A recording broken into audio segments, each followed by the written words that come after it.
grade. Good morning, 7th grade. We're going to do 5-a-day, week 22. I'm going to go over the basics. So you can just listen to Monday and then click off. Tomorrow, kick on, listen to Tuesday, click off. So you don't have to listen to all of this at once. If you want to listen to it all at once and then just do 5 a day, you don't need to do all 20 of the concepts. So I already talked about Monday, but in case somebody didn't hear it, for number 1 on Monday, we're choosing dangling or misplaced modifier. So the misplaced modifier, it's not a dangling modifier because that would be usually a subject is missing. So when you read, he kept all of his medication in a medicine cabinet that had been prescribed to him. The problem is that a medicine cabinet isn't prescribed. So you need to get the parts that together that would talk about what's being prescribed. For number 2, you have your connotations, naive, ignorant, and trusting. I think you can definitely tell which one is the negative of those. Number 3, you're going to be choosing the context clue for bolster. Please again use the words to put it in your definition. I'd rather you not just look it up and not learn anything about the word. Number 4, synonym of eradicate. You probably need to look up the word eradicate. Remember, synonym means same. And impatient, you guys are pretty good at breaking the word into its parts. Knowing the parts of words helps us identify things when we're trying to figure out words that we don't know. So that sums up Monday. For Tuesday, you are going to be getting rid of the wordiness or redundancy. This should be a very short sentence when you're done. Number 2 is the misspelled word between commotion, cringe, and grievance. Number 3, you have the figure of speech. Please underline the figure of speech. And then, as I would always do in class, a hyperbole is a huge exaggeration. A personification means that we're taking something that's not alive, giving it human qualities. A simile is a comparison using like or as. A metaphor is a comparison, but it doesn't use like or as.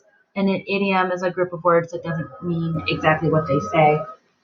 Once you identify that, for number 4, you're going to explain it. And then for number 5, you're choosing phrase or clause. Remember, when we were in class, we would always start left to right, marking the subjects and verbs. If it has both a subject and verb, it's a clause. So then you have to decide if it's independent, meaning it makes sense, or dependent, it doesn't make sense. If it doesn't have both a subject and verb, then you simply would choose phrase.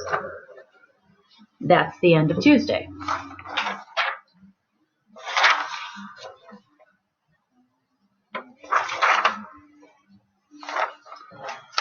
Okay, so if you're tuning back in for Wednesday, 5-a-day. So we have the word placate. So you can put the pieces together and then look it up. And then find some words that start with PLAC that are more than one syllable. And find some words that end with ATE. Try to at least come up with 4 or 5 words. For number 3, if you buttress a structure you're going to be choosing 2 things, so you need to look up that word. For number 4, when you're choosing the commas, use your fluency to help you. You're going to be adding 3 commas. 3 commas. And for number 5, for the word staunch, don't forget that you're choosing the antonym. You'll probably need to look up those choices because they may not be so usual for you to know. Okay, that would be the end of Wednesday. And then lastly, for Thursday, don't forget that you're going back to Monday, number 1, to fill in your word. If you're going to be choosing naive, ignorant, or trusting, and then you're going to explain why using the context of the sentence. For number 3 on Thursday, you're choosing the definition of compromise. So if you look at how compromise is used, you should be able to get the definition. Don't forget that if you have a, and the right before a word, a lot of times it's a noun. Definitely check the word after, but is compromise being used as a verb if it has a right in front of it?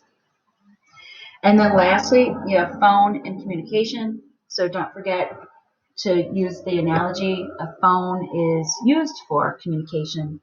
And then you should be able to apply that to the rest of them if you use that sentence stem. All right, that's 5-a-day, week 22. You should have a Google Doc to be able to do this. and I'll see if anybody was able to view this later. All right.